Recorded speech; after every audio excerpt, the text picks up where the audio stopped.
कहिनु मु शुणिनी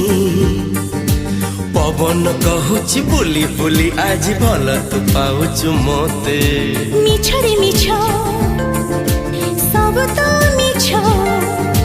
पवन एमिति मिछ त कहिबा कोठ सिकिला सते